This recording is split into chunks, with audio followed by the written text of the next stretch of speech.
You are now watching Believe. Do you believe? Welcome back to another episode of Talkin Ball, everyone. I'm Pat Leonard, the New York Daily News' NFL columnist and Giants beat writer.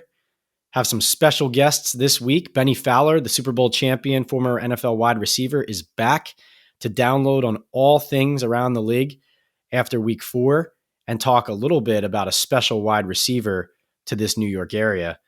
And Brad Sohn, a Miami-based attorney with some player support to be the next executive director of the NFLPA, joins me to discuss the Tua Tagovailoa disaster and NFL player concussions and safety. But we have to start with the biggest news in these parts: Odell Beckham Jr., OBJ, stepping foot back in the Giants facility. Josina Anderson first to report that Odell was in the house in East Rutherford. The sources told me the reason he was here, the reason he was in this area, he flew here specifically to visit Sterling Shepard, his friend and former teammate who just tore the left ACL in his knee and is approaching surgery, preparing for surgery, preparing his mind as well as his body. And Odell, who just went through something similar, tearing up his knee in the Super Bowl, is being there for his friend. Now, obviously, it's intriguing he visited Shepard at the Giants building and not had his apartment, condo, or house. It's meaningful that Odell was in the training room, not just talking to Shepard, but to some other Giants players as well. Though, as far as I understand it, it was not an official free agent visit. Odell did not speak to GM Joe Schoen or head coach Brian Daboll. He remains a free agent. And the most likely scenario for Odell, as he continues to rehab his knee, is that come November, weeks 9, 10, 11-ish, he will re-sign with the Los Angeles Rams. They still have a locker there for him. They never took it down, as reported by some of the great journalists out there, Gary Klein, Jordan Rodriguez. And the Rams, let's be honest, since the spring, they've looked at their Super Bowl win last year, and they see last year's arrangement as a perfect thing to run back. You look at what happened. They got Odell midseason. He had to get his body right coming from Cleveland. They gave him some time to acclimate, to learn the playbook. And then he and the Rams took off. Matt Stafford and that offense ended up winning a Super Bowl with Odell scoring the first touchdown in that game. This year, it would be perfect for the Rams really to just do it again. They do have Allen Robinson, though he's not catching the ball much right now. But with Cooper Kupp, Van Jefferson is out. Obviously, Robert Woods gone. And Odell would slot very nicely right back into the role he played last year. He has a family out there. He has a son now. He's well established in Los Angeles, where he had trained in off seasons even when he was a Giant. So that remains the most likely scenario for him. But it certainly makes sense for Odell to look at some options, to think about what it would be like to return to his former team, to maybe join Aaron Rodgers in Green Bay, to maybe join Patrick Mahomes in Kansas City. Like, these are things that if you were Odell Beckham Jr., it would only make sense to consider some of these great quarterbacks who might have a chance to win a Super Bowl. And that's why a return to the Rams would make sense as well, even though they're still working some kinks out in their offense. Is the Giants likely to happen for OBJ? Probably not. But it's not impossible. I can't sit here and tell you that there is a 0% chance that Odell would come back to the Giants. I can't tell you there's a 0% chance that the Giants would welcome him back. Because this is the first thing that crossed my mind when I heard that Odell was back in the building. Didn't surprise me at all. You know why? Dave Gettleman's no longer the general manager. Yes, Dave Gettleman and the Giants paid Odell a lot of money first, but then Dave Gettleman traded Odell Beckham Jr. to Cleveland. And the way that situation was handled left a bad taste.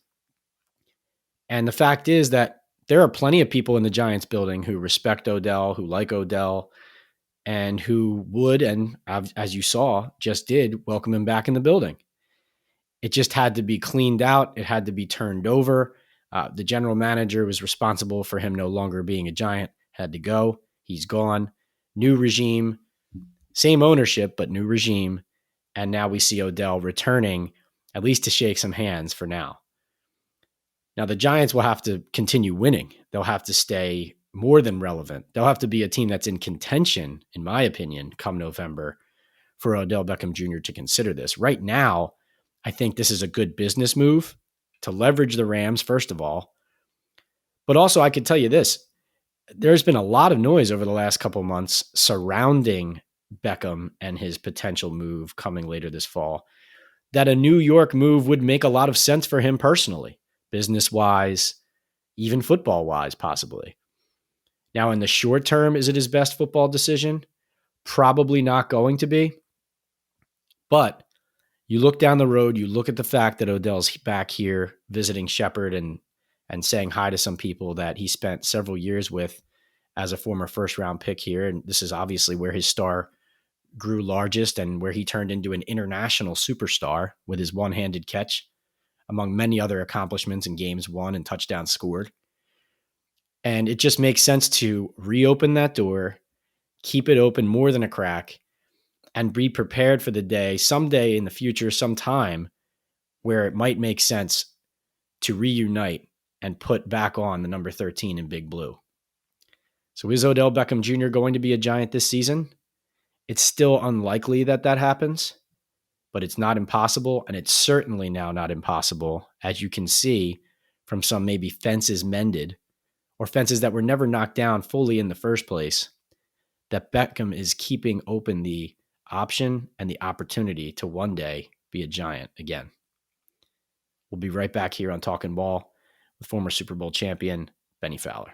All right, welcome back to Talkin Ball with Pat Leonard. We are here with Super Bowl 50 champion, former NFL wide receiver Bennie Fowler, back on the podcast. Bennie, thanks for coming back. Of course, Pat. Always appreciate it, and I always appreciate just doing this via Zoom or Zencaster in terms of just seeing the book in the background, man. I always appreciate that, man. So thank you.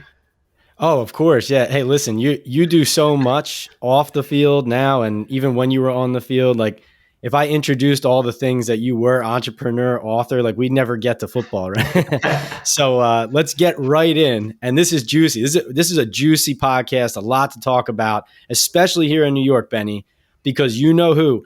Odell Beckham Jr. was back in the Giants facility, not an official visit, but was back in the Giants facility on Monday. So I put it to you, Bennie Fowler, former Giant. You know these guys. You played in the league a long time. Do you think Odell to the Giants is a realistic possibility? I hope it's a realistic possibility, just as a fan of him, as a fan of the people that are on that team and the time and the fun that I had in that locker room, especially playing with him, Saquon and Sterling Shepard. And, I think it would be awesome. I think it would be awesome for his career and his brand to come back to New York because I didn't like the way personally, not that he left, just the way the situation was. I think Odell is a great person, one of the most incredible talents, if not the best talent that I was able to play with, along with Saquon, in terms of just overall natural talent ability. So I would love to see him back in the Giants uniform. It just kind of makes sense. So whoever has number 13, oh, my man Sills. I like Sills, but might have to put on a different number. That's right. Yeah. So. But it would be good to see Odell back, and it would just be great for the brand. It would just be a great story too. Do you think there's a realistic chance that happens over something like the Rams, where Odell's now living in LA, he's got a family there. The Rams didn't even take his locker down, and obviously they won the Super Bowl, so they're a Super Bowl contender, considered a favorite, even though they've kind of had hiccups early on. So, like, is it a realistic thing to say Odell would choose New York, let's say, over the Rams or even the Packers and Aaron Rodgers, who may need a trade deadline upgrade or a free agent signing to help themselves out? That's an interesting thing. I think Odell will be torn between New York and LA. I think those are two places that, they fit his personality, they fit who he is, they fit his brand, they fit him as an entrepreneur, they fit him as an athlete. So, the Rams know what they're doing by keeping that locker up, but he's a smart person. He knows how to keep his name hot, and him visiting New York and being in that building, things like that are important. So I wouldn't be surprised if he actually did choose New York, because they're a hot team, 3-1. I know a lot of people weren't expecting that, but look at my boy DJ go, and I mean Saquon is only going to get better the rest of this year. You can just see him getting a rhythm. I mean, it's just so good to see. It's so refreshing to see. Yeah, I tried to explain to people too that, Odell was never going to come back into the building while Dave Gettleman was still the general manager. Now that he's gone, there are a lot of people in New York and in the Giants building who feel the way you do about him, that they respect him as a person. They respect him as a player. They didn't want to see him leave necessarily. And I don't think it's impossible. I think you're on the nose that maybe Los Angeles is the right fit and the obvious fit, but it is not impossible, in my opinion, not only from Odell's end, but from the Giants' end that this could occur, because they've certainly looked at upgrades at receiver. Cole Beasley, who ends up signing with the Buccaneers. They just don't have a lot of money to spend. But boy, would everything turn up here in this market. I mean, it already did just with the guys stepping into the building for a few hours. So certainly a very exciting time. While we're talking about receivers and we have the Rams on mind, Benny, wanted to shift to, you look at this Monday night game and Detroit's own Allen Robinson, okay? He signs a 3-year, $46 million deal with the Rams in the offseason. And through 4 games, he has 9 catches for 95 and a touchdown.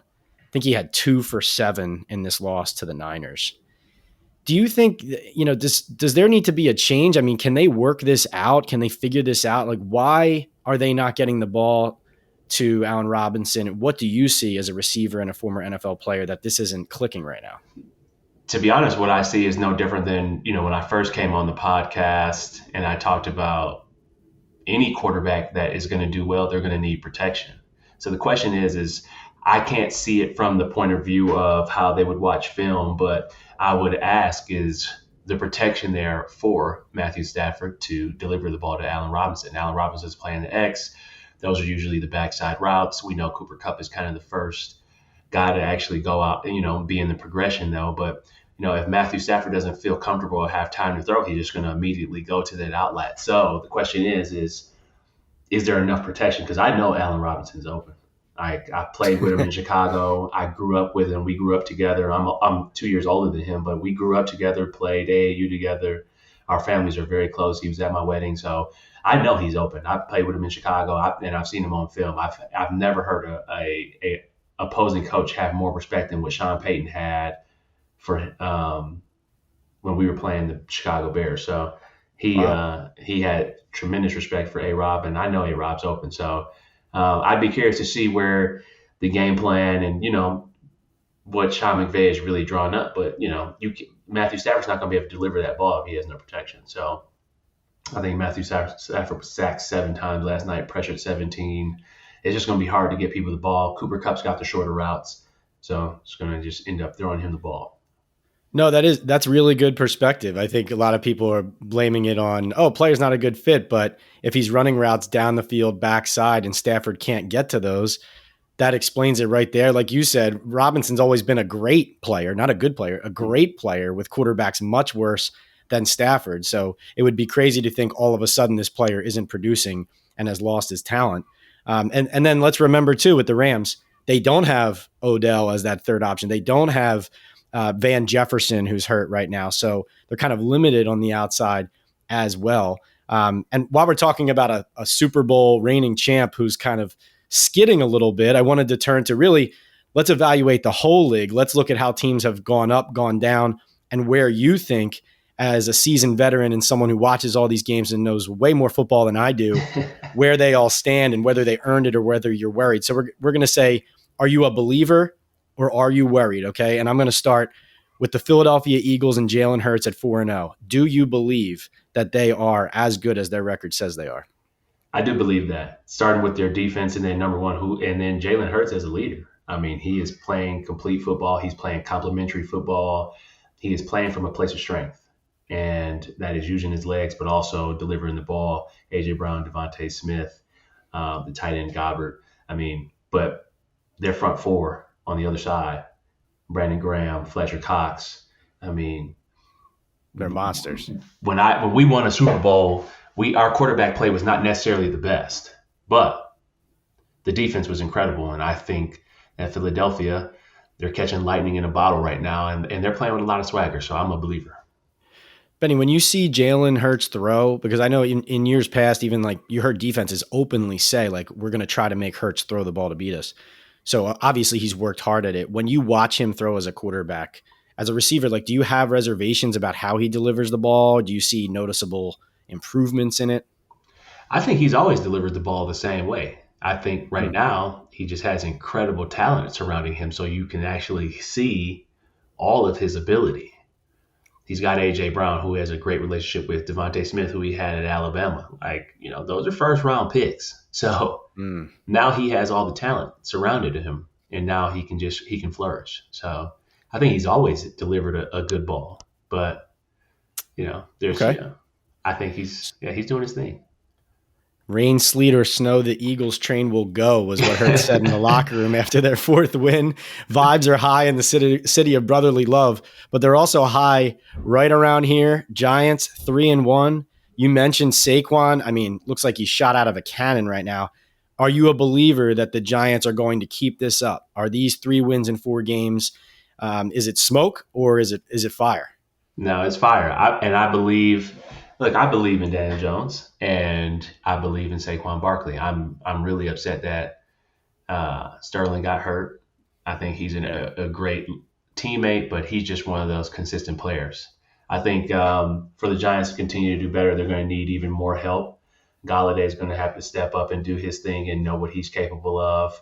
And the defense is going to have to play complementary football. But when you have a dual threat like Daniel Jones, and how Saquon's playing, like, it's going to be hard to stop those two.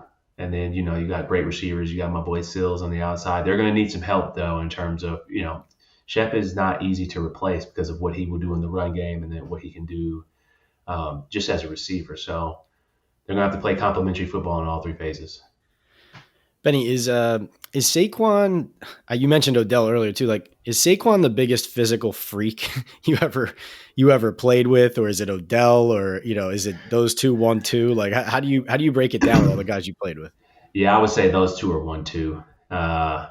You got your Von Millers. Oh, Demaryius Thomas for sure, because Demaryius was bigger than both of them, just as fast as both of them in the way he would carry the ball. But I would say those 3: Demaryius, Saquon, and Odell. I mean, you just don't see things like that on a daily basis with people. I mean, DT was 6'4", 230, and he was taking 2-yard screens 80 yards.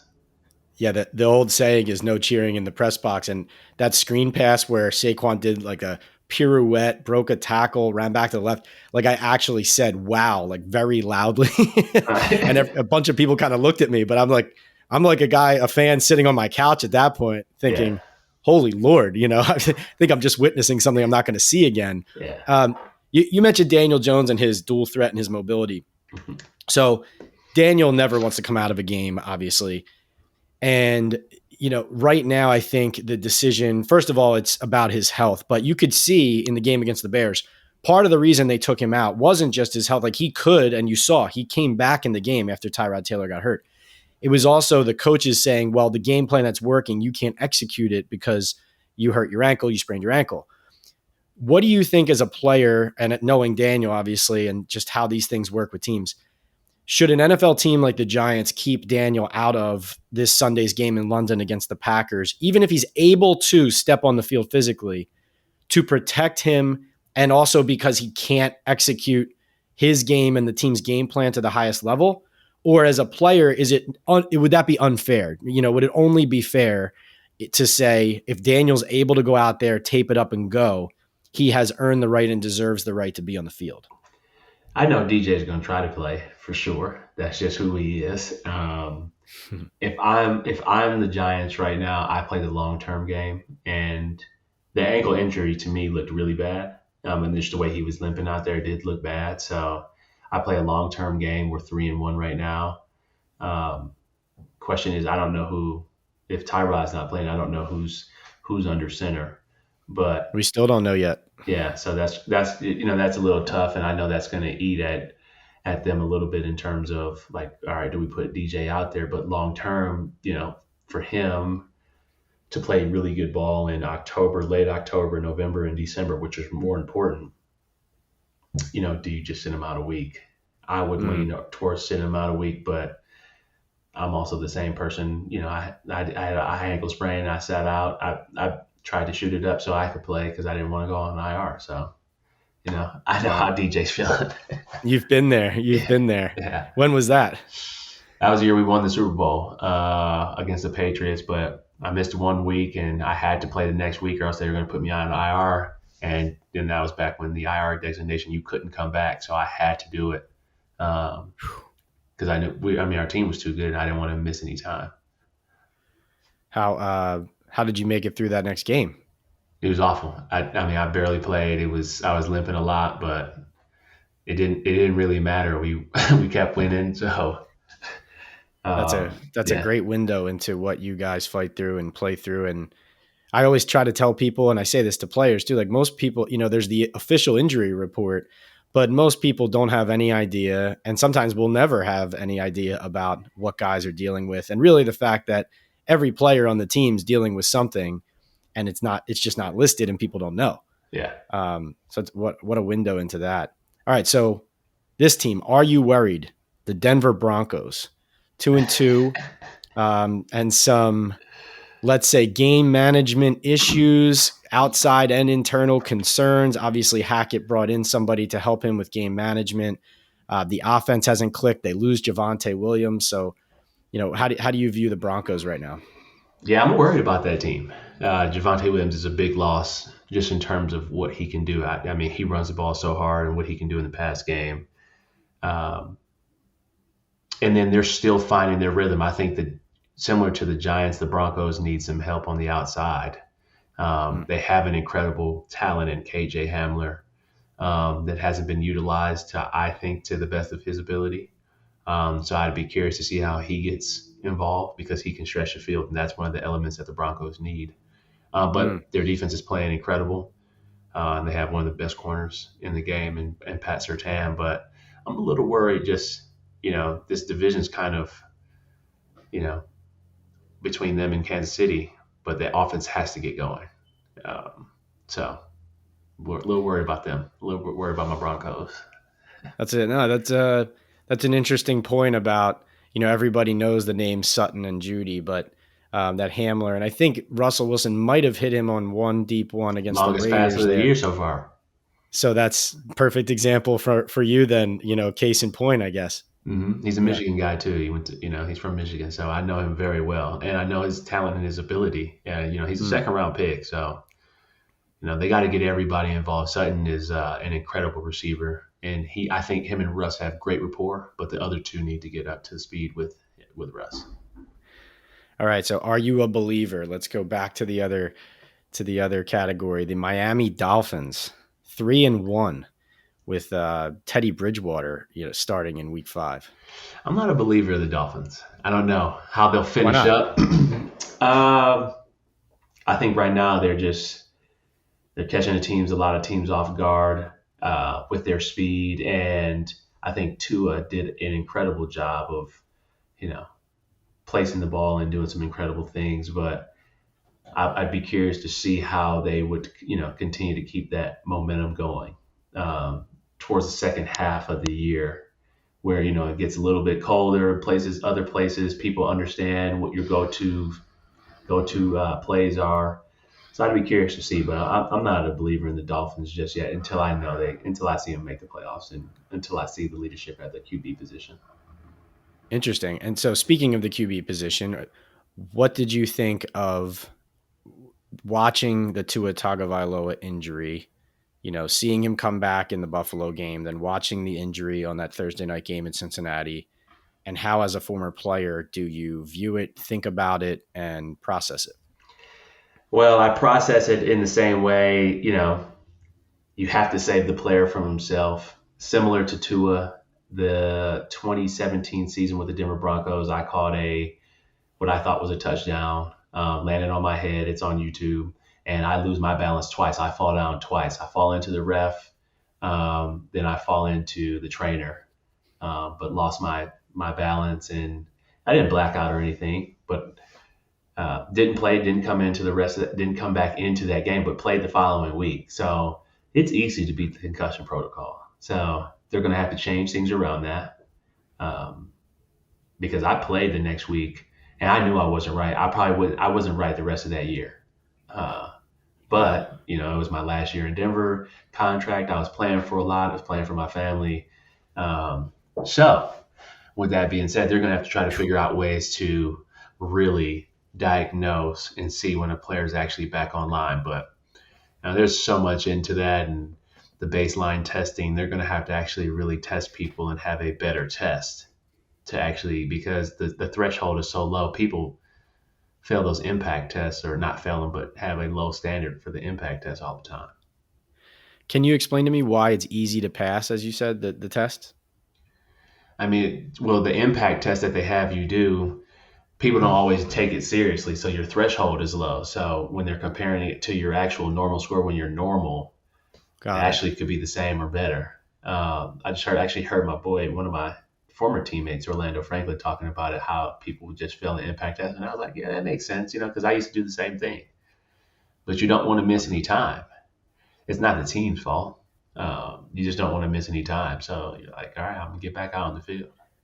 And when you, last concussion related question here, but this is obviously a window into something people don't usually hear.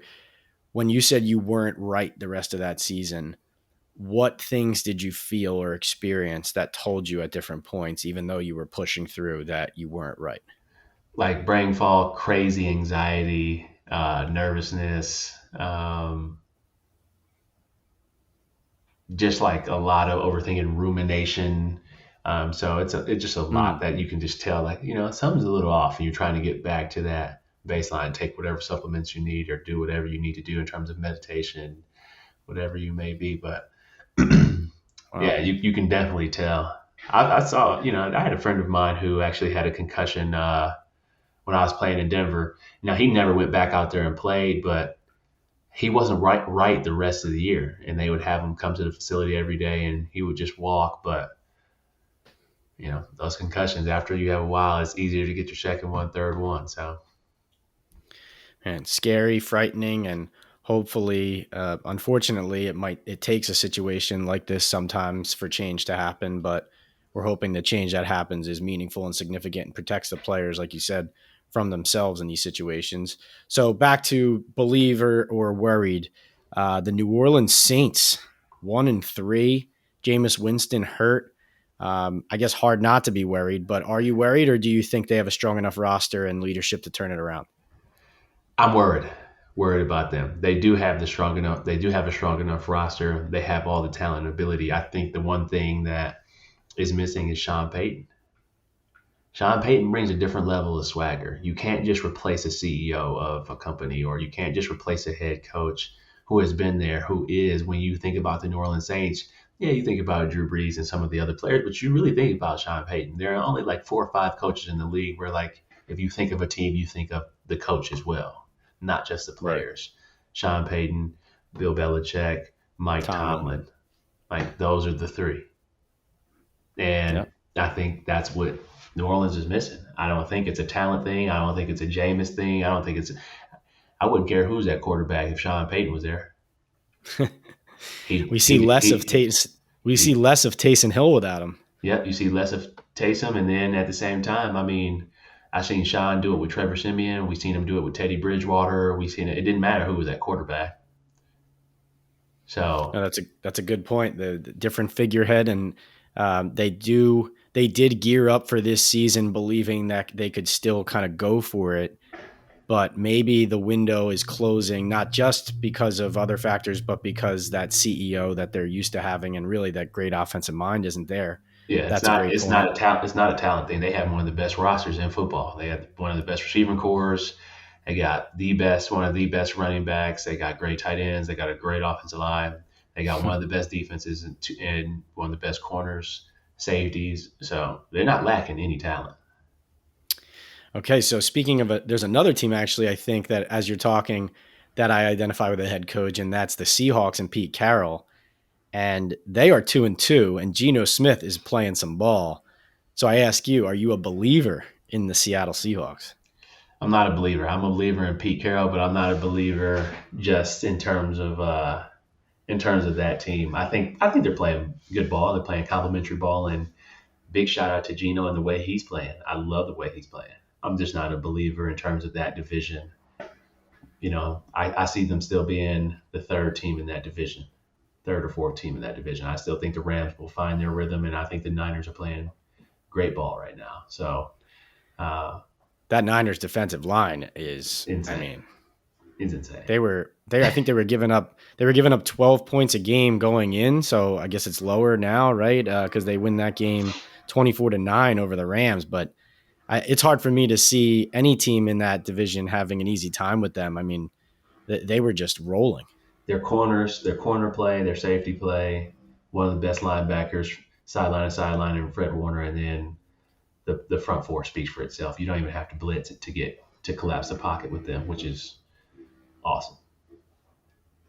All right, so I picked the Raiders to be in the Super Bowl. No way. They are 1-3. They get a win in week 4, I guess, to keep themselves on life support, so to speak. But are you worried, or do you believe that they have a good enough roster and makeup to turn it around? I think they do have the ability to turn it around. I don't know if they'll make the playoffs. It'll see. But Josh McDaniels, I think that he found I think he simplified himself. I think, early on in the season, you're trying to do all these incredible things. Hand the ball to number 28 and then let Derek Carr make great decisions.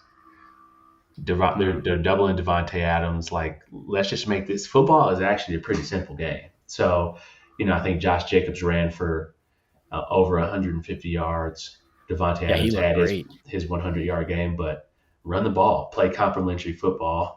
It's not that hard. Do what you guys did in New England. Do what it takes to win the game, and not just. I think Derek Carr was leading the league in passing attempts in the first 3 weeks. Like, run the ball. You have an incredible running back. Yeah, it's strange too, because McDaniels he does like to run the ball. It's a run-based offense. You go back to New England and everything they love to do there. I mean, that's all he's ever done. Right. Is kind of pound the rock. Maybe it says something about the offensive line he thinks he has, but that would mean you wouldn't trust them in pass protection either. So a little bit strange that they seem to be trying to figure it out on the fly. But obviously making me look bad with my AFC pick. A couple more, then we'll get you out of here. We know you're a busy man. The Jacksonville Jaguars, only 2-2, but have looked promising and gave the Eagles some trouble there before Philly turned it on. I'm not a believer just yet. They would have to continue to show me, just because they have no pedigree of being a winning franchise and organization. I do like to see Trevor Lawrence doing well. I like Doug Peterson as a coach, but I'd be curious to see how they finish out the rest of the season. So I can't just say I'm a believer just yet. And then a big one in the NFC, the Tampa Bay Buccaneers, 2-2, but some injuries. Obviously, Tom Brady seems to have been going through some things prior to, now during the season. They're still 500, but are you worried about the Buccaneers, or is this the kind of team that come Thanksgiving and December 1st, we're all going to say, why were we worried? It's when Tom Brady's at quarterback, I would say the first 4 weeks, he's always figuring it out. Okay, what are we doing well? What's this team's identity? And it changes year for year with him. So I'm not worried at all. He always figures it out.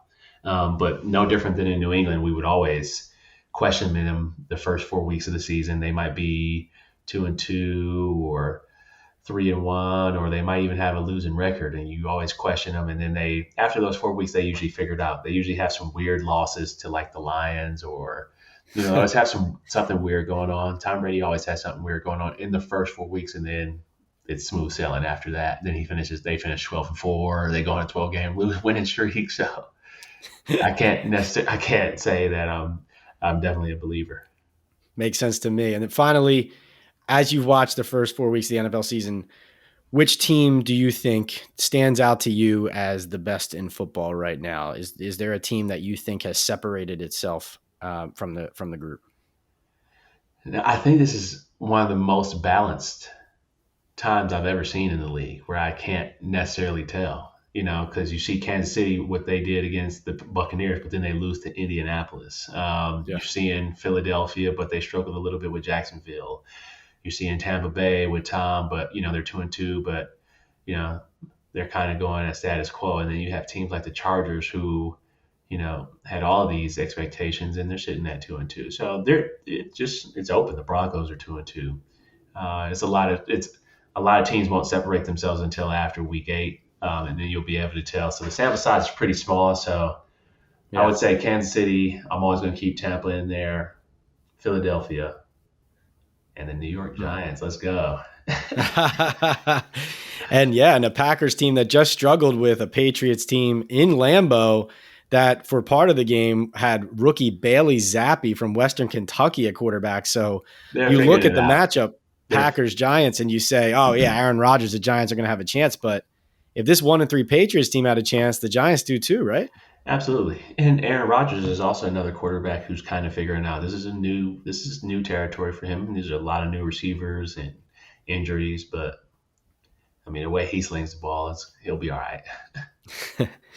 Benny, we always appreciate your time. Look forward to catching up with you down the road this season when we have a larger sample size to evaluate, but really appreciate your insight, not just on the league and all the X's and O's and ins and outs, but also relaying those personal stories from your career that I think give everybody a great window into what players go through and hopefully stories and anecdotes that help current and future players down the road dealing with those difficulties and situations. So thank you so much, and we'll catch you next time. All right, welcome back to Talkin Ball with Pat Leonard. In the wake of the mishandling of Tua Tagovailoa's concussion with the Miami Dolphins, wanted to bring on a very knowledgeable and special guest, Brad Sohn, Miami-based attorney. He's a candidate with some player support to be the next executive director of the NFL Players Association and has represented several NFL players in health and safety cases against teams. Brad, thank you so much for joining me. Pat, thanks so much for having me. Yeah, you got it. So let's get right into the dirty, nitty-gritty details of a situation we all wish had never occurred. But I thought you had an especially poignant point and interpretation of why things went wrong here. And it was related to loopholes in the collective bargaining agreement, seemingly, that don't protect the players and the teams from themselves. But just you're the expert. What do you see in the CBA, how it's written by the league and the union that allowed this to happen and that needs to change? Well, I think where you got to start when you look at this is you really have to understand the dynamic of team medicine, which is different than, most people probably stop playing sports in high school when they might, have an orthopedic issue and they go in and see a doctor. In this situation, the paycheck is being signed by the club or by a marketing agreement that the team has with a local hospital or something like that.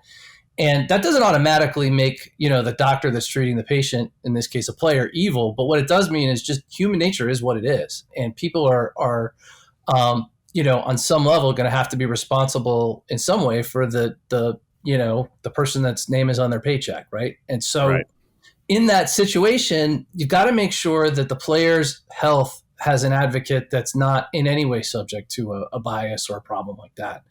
And so the idea of having a UNC, which is an unaffiliated neurotrauma consultant, is a great one, which is basically you take a key part of the decision-making process out of the hands of somebody who, at least has an arguable conflict and into the hands of somebody who only has the job of making sure that, that brain injury isn't happening, or if it is, it's being managed appropriately. Yeah. The problem, though, is that's not actually how it plays out. And if you look at how the CBA is worded, it's very, very clear that the head team physician, which oftentimes, and in fact, I think in all times, is not even a neurologist, is the person that's entrusted with the final and sole authority to return a guy to play, with regard to brain injury.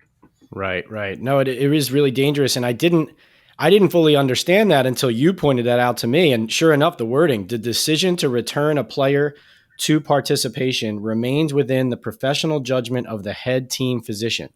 So obviously the league and everybody, the public discourse is about, well, why would a neurologist clear him? Well, it's cleared and it's decided ultimately by the team physician, right? So Tua goes out with a head injury, comes back, and they say it's back and ankle.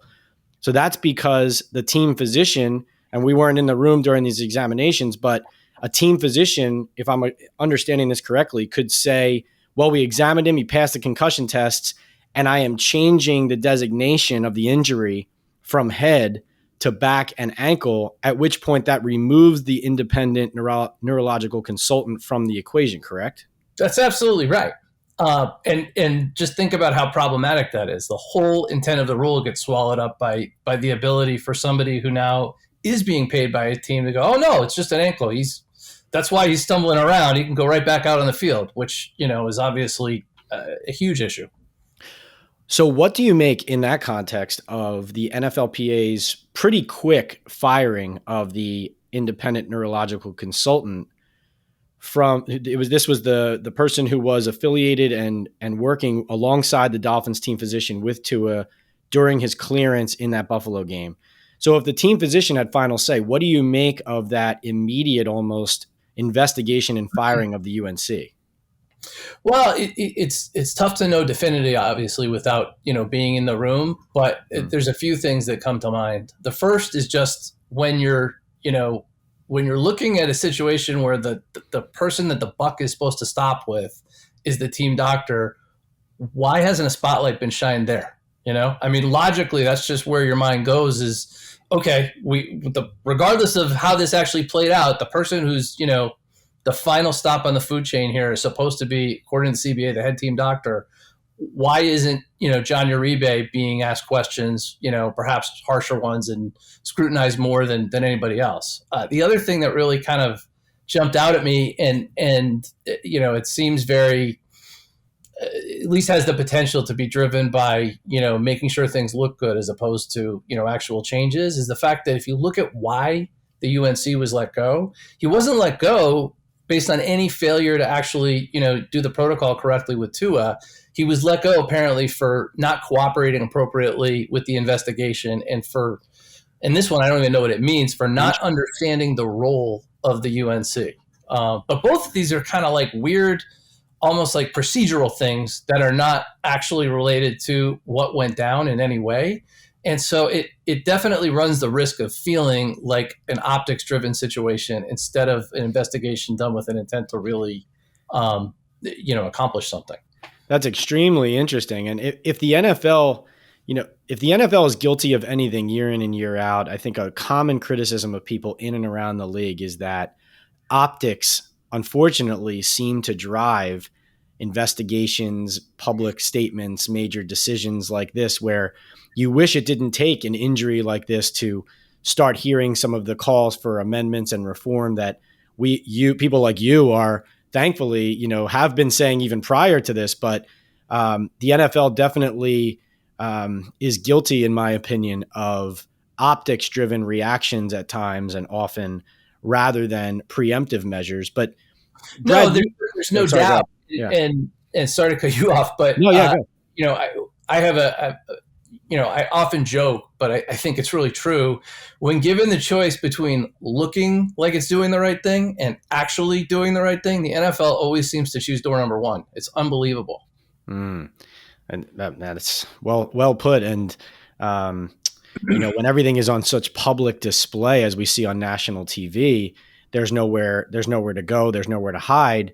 Talking to Chris Nowinski, the CEO of the Concussion Legacy Foundation, who was essentially predicting that this was coming and that Thursday night in Cincinnati, he said too, he pointed to that the NFL and the union, the way that the CBA is worded, they want to steer the concussion evaluations into the blue tent, into the locker room, when really the signs are right in front of us on the field, correct? Yeah, and I think what that kind of speaks to is there's a lot of misinformation that's out there on a lot of these topics. And we got a limited time here and I don't want to put people to sleep on it, but I do think when it comes to people hear concussion and they hear the phrase, someone's being evaluated for it. And, now they went into the protocol and they've cleared the protocol. You hear all these terms, but you don't really think about what they mean. And the reality is a concussion is not something that you can diagnose like a broken ankle or, a slipped disc on an MRI or something like that. A concussion really is a judgment call in a lot of respects, because what you're doing is you're taking symptoms that are, black and white, like for example, a guy is stumbling around and appears not to have his balance. And you're then matching that up with, whatever else you can. Is he having, slurred speech or retrograde amnesia or a headache or anything like that. But, there's if you just Google, concussion symptoms, you'll see everything ranging from nausea to depression to, so many of these different, manifestations that it's not ever going to be the kind of thing where you can just look at it and go, okay, this person's symptoms, and by the way, they often can take a day or two to even start to manifest, in the first place. So it's a very tricky diagnosis to make. And when you see something that's really, kind of glaring, like what happened with Tua, and I say this, I am a lawyer, but I say this having spoken to a lot of doctors, having spoken to Chris Nowinski about it. The only responsible thing to do there is to just pull the kid and frankly, and not let him come out in the next game. But I think, one of the issues that you get into then is there's misinformation that even has bled into, guys in the PA. And I think, there's still a strong desire by, players also to want to get back out on the field. And, that's understandable, but it needs to be managed with sound medicine and people really looking out for their best interest. Right. And then also another key point I think about the CBA you've brought up in some other unrelated, but player health and safety kind of umbrella is, well, it's a question for you, but would Tua be able to sue anyone over this, even if he wanted to, or does the language in the CBA dictate the joint investigation type thing that we are seeing and prevent that? Because I know you've been big telling me going back to 2020 and explaining about some of the language here that it kind of seemed to clean some of that up on the league's behalf, if that's it. Yeah, it did, and not in a way that helps players. It's weird to think about it this way, and to just kind of put it in terms that hopefully will make sense to a non-lawyer. When something is the subject of collective bargaining, if it's an actual term that's written into the CBA, it erects a huge obstacle to getting into a courtroom. It's not to say it's impossible. I think there are ways to go about it, and there's certain things like if a team doctor does something egregious, perhaps, although not necessarily, that's an easier path than, say, trying to hold the league accountable. But, to me, the big takeaway is just, again, going back to human nature.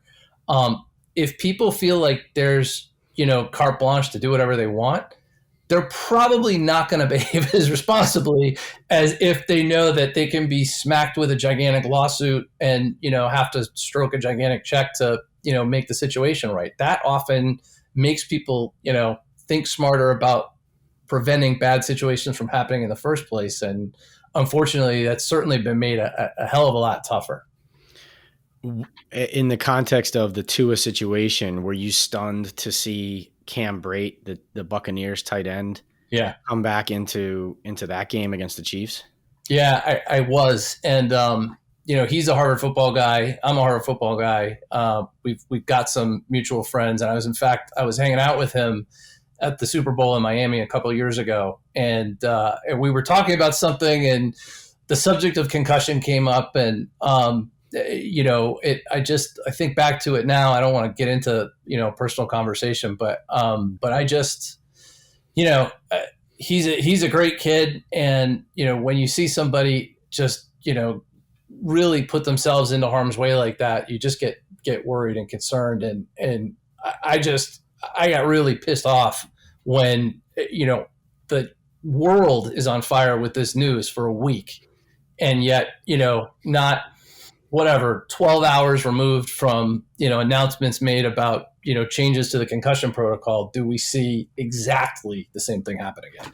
Yeah. What changes do you think need to be made to the protocol? Like in the immediate short term, I know the league and the union essentially have already, sat down and talked about this, but ultimately, what does it need to look like for this to be done right?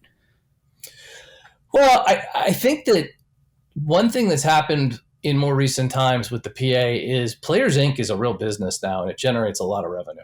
And I think that's only going to increase the bargaining power of the PA as we move forward in time. And I think there are a lot of questions about kind of how you get to a final result. But to me, the big picture things are you have to create a system of healthcare for players where first and foremost, they are understanding, number one, like what the real information is, but then they're getting really unconflicted care so that, look, if a guy wants to, get back out on the field and do something, and I'm really talking less about, brain health, because I think that's in a different category. But if a guy wants to, make a decision to play on a knee that's really in bad shape or something like that, if he knows the risks, I think we're, willing to tolerate in today's world that, like, if somebody knows what they're getting into and they make a choice, then, they've made a choice, and that's okay. We might make a different choice, but, so be it. Right. But, what's happening now is you have doctors that, a lot of times are pressured to get guys back out on the field if they're, part of the actual team organization itself, because obviously you got to win football games, and or people lose jobs, and so there's that pressure that just has to go away, because when you're dealing with brain health, and I as I understand it, the JJ Watt thing was not as medically unreasonable as it might have sounded to a layperson, but still, like, brain health, heart health, the guys have to be told non-biased, non-self-serving information, and by somebody whose job is to care for them as a patient and not as a player. Yeah, and it is a catch-22 and tough. You mentioned earlier, and then Chris Nowinski was talking about it as well. It's that players don't want to be stuck with a stigma that they get a lot of concussions or they've had a lot of injuries, because they know that ultimately that means they won't be playing in the NFL. And so it sounds obvious to all of us what you would want more checks and balances for your own health and safety. And clearly the rules need to be amended, and they are being amended. But from the player's end, rushing a guy off the field, let's say in a case where you think he has a concussion, but he doesn't, players could be afraid that, now this is, if they knew I had 2 in the past, now this means this is his 3rd. And now I'm not going to pay him his next contract because I'm afraid of that. It's so interesting. I don't know if I told you this story. It was, we were talking off camera, but so in the Giants game this week against the Bears, we saw some instances of diligent, enhanced enforcement. So Julian Love was sent off the field, the Giants safety, by the concussion spotter, and then eventually diagnosed. It was good to see that. We saw Carl Cheffers, the referee, when Tyrod Taylor took that hit to the head, he basically sprinted over to the pile and pointed him off the field. Like the Giants medical team was coming over to take him off, but they point him off the field, you could see. But then Matt Breida, the running back on special teams, I think it was on a kickoff or punt, it was kickoff or punt coverage. He makes a tackle, but kind of seems to get kneed in the head. He gets up very slowly. He's grabbing his head. Then he jogs off. He's shaking his head. They say shake out the cobwebs, takes the helmet off. A trainer alertly grabs him, brings him over, and you can see them checking his neck, his shoulder, everything. He tells me later that they decided he had a stinger and that he was tired, which is why he was kind of feeling the effects of fatigue. Right. I look at that situation, and now Breida told me flat out, he said, if I thought I had concussion, I wouldn't play. He had a college teammate who ended his career because of concussions. He said there's more to life than football. That's what Matt said to me. But I look at a situation like that and I say, how do you manage this gray area where the observer, I'm looking at that and saying this guy shouldn't play the rest of the day. No, the doctors are telling him you don't have a concussion, and he's saying I don't feel one. So where do you go? Well, I think when you have objective signs, there's a phrase that actually, in the neurology community has like come to be, which is when in doubt, sit them out. And it's really true. I mean, when you have, there's just so much endless bad information. I mean, the notion that, a guy gave a post-game interview and he sounded articulate, so he must be fine. I mean, that's moronic. It really is. Like, there's just, you can do a simple Google search and discover some of this stuff, but it's difficult because it seems like it's sort of the opposite of what you would expect. I mean, if you're not a doctor and you hear somebody composed and articulate and, they have their normal affect and stuff like that, you're not going to assume, there's a brain injury. But, think about how many times you've, watched a heavyweight title fight and the guy gets TKO'd and then he does a post-game interview or post-match interview with, Jim Gray or whoever, and he's fine. Like, that's just how some of this stuff works. And so good example, you really do need to err on the side of caution. There's no question. I think I will say, there are 32 franchises, and they are all different in their approach to medicine. And, I could say good things about some and bad things about some. I definitely think, for your listeners to know, I definitely think that the Giants and, the HSS team and everything are definitely, right near the top as far as giving guys good care. And so, I hope that those situations were managed the way they should have been and all that kind of stuff. But there's definitely more problem children that I see, than those guys. So for whatever that's worth, but I think there's so many different things that you're fighting because, back to Breida and what you were saying, like he's somebody who I don't know where he grew up. I don't know what his background necessarily is, but the actual good knowledge about concussion, about repetitive head hits and ultimately CTE and things like that. It's really amazing. You go into like lower income places or, big football hotbeds, like certain parts of the South and Texas and stuff like that. And people just don't know. And so, they get it kind of beat into them from an early age about how they're supposed to, play. And you're not even going to get to the NFL if you don't have an ability to be just laser focused on the moment. So it's a real problem. And I think the only way that you can, really do things, you do have to take a lot of those decisions out of players' hands. There are things you can do like, guaranteeing contracts and, maybe expanding roster sizes and stuff, which, they cost more money, but they definitely, when it comes to life safety, I think that, those are probably more important things or hopefully more important things. Right. And I think your point to bad information being out there is a good one in the sense that, I look at my business and unfortunately, I just don't think there's enough people covering this. This is why, throughout in my job as an NFL columnist, I'm trying to bring this to light, and people like you, thankfully, are knowledgeable enough to deliver that information to listeners. But I think too, it's not a topic that lends itself to people's attention spans, the way people consume information now. Everybody wants to, read a quick snippet on something and form their own opinion, rather than getting into the weeds of talking to experts and reading about it, 100%. Writing about it, right? I think, and you have to get. I mean, the reality is, like you brought up the thing about the CBA and specifically the responsibility of the team doctor and stuff. I'm a lawyer. I've sued the NFL a lot. I've sued teams a lot.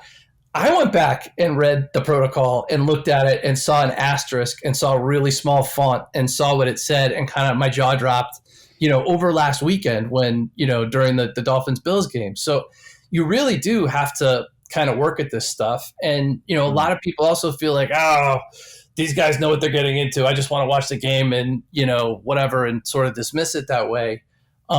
Which, I get that. But the reality is there's plenty of ways without ending football, which I assure everybody I love as much as anybody listening to this pod and perhaps more. But there's things you can do to really mitigate against a lot of these problems without ending football.